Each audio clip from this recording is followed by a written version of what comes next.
Hello again. Sweet potato gnocchi. Anyone? Just 3 ingredients: sweet potatoes, baking flour, gluten-free, some salt. Can we pull it off? I don't know. Stay tuned to find out. But before, what is gnocchi? So gnocchi is a potato lazy dumpling. I don't know, can you call it that?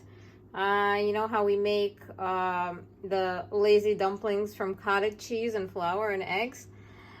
So let's try to make it out of sweet potato and watch how we do this.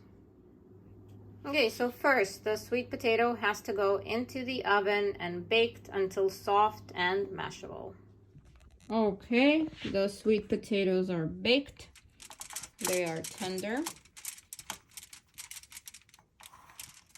We're gonna slice them through, remove the contents.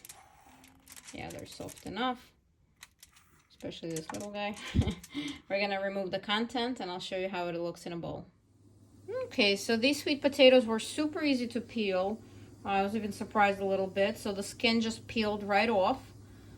So here they are. We're gonna mash them with a fork, or you can use a potato masher. I'm gonna mash my potatoes with a fork. It mashes pretty easily. I'll continue doing that and I'll show you when we mix it with the other ingredients. Okay, my potatoes are fully mashed. We're gonna add some salt. That was our second ingredient.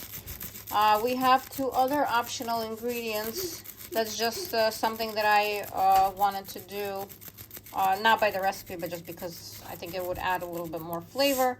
I have some onion powder here, as usual. I like to use it in many recipes. I also have some dill, the dried version of that. We'll sprinkle it over the top. We're gonna mix everything in, and the last ingredient will be our flour. Okay, I'm gonna add in my flour. There's no set amount, just add enough to make a dough. So I'll add this much and we'll mix it in and see if it's forming. Okay, so this is the way the mixture looks with the original amount of flour that we added. So I floured the surface of a parchment sheet, and we're gonna try to transfer the mixture onto the parchment sheet and just finalize the dough. I think this amount should be enough. Let's see. Okay, let me continue doing this and I'll show you. Okay, so what I do is, not to get my hands dirty at first, I just fold in the paper a little bit and try to mash up the dough. I fold it in from each side. And once I see the dough is actually forming, that's when I go in with my hands. It's a little trick I've learned. Okay. Okay. Okay, I'll continue in this way. Okay, so this is, I added a little bit more flour, and this is about as rollable as it's gonna get, I guess. I'm not gonna add any more. I don't want it to be too hard. But if you follow me here, I did put some flour on a new parchment sheet, and we're gonna try to roll these into logs. Okay, just continue rolling.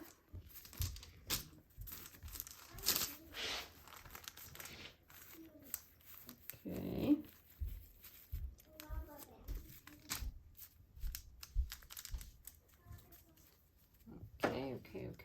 Okay. Mold it wherever you need. It is sweet potato. I guess with regular potato, it would probably be a little bit easier, but it's all right. It's the healthy alternative way. So basically roll it into like a log or a snake and start cutting like this, like little pieces like that, and start detaching. Cut, detach, cut, detach, cut, detach. You can transfer them onto a floured plate. Continue doing like this, and then we're gonna boil them and make sweet potato gnocchi. This is what we have. We rolled out the dough originally into 4 pieces and rolled it into 4 logs. This is already pre-cut. This is the last of the pieces. Original gnocchi shapes are like this. You can do this with a fork. Just tap it down, roll it a little bit in. Alrighty, bring some water to a boil in a large pot. Use a large enough pot in order to be able to not have your gnocchi clump together. So we have them right here. We're gonna take a piece, try to put it in, and hopefully it's not gonna fall apart. Applaud yourself if you got this far. Remember, you're using an eggless recipe, so there's nothing to bind the ingredients together, and you're using gluten-free flour, so there's no not much sticking going on. So let's see. So basically what's gonna happen, they're supposed to come to the top, float to the top. If that does happen, success. Let's keep going. Okay guys, we are successful. They are floating to the top. They didn't break apart. I did about half of the plate because I didn't want to overcrowd them. I didn't want them to stick in the pot altogether. So we're gonna take them out shortly. All right, so I can officially say that it did work. It did work. We have sweet potato gnocchi. So you can either stop here, or you could continue cooking them in a sage buttery sauce and sprinkle with some Parmesan cheese. If you're doing a little bit of dairy.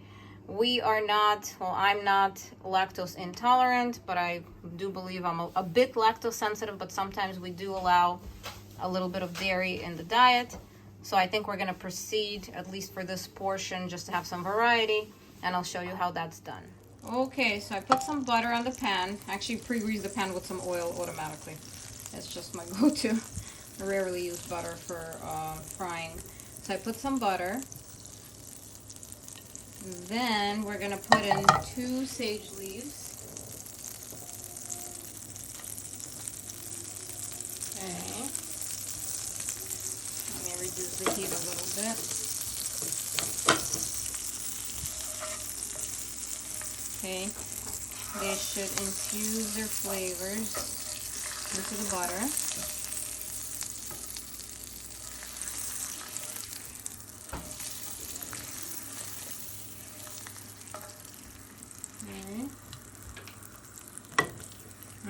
I'm already smelling it. And now we're gonna transfer the gnocchi into the pan. Okay, so this is how we're looking.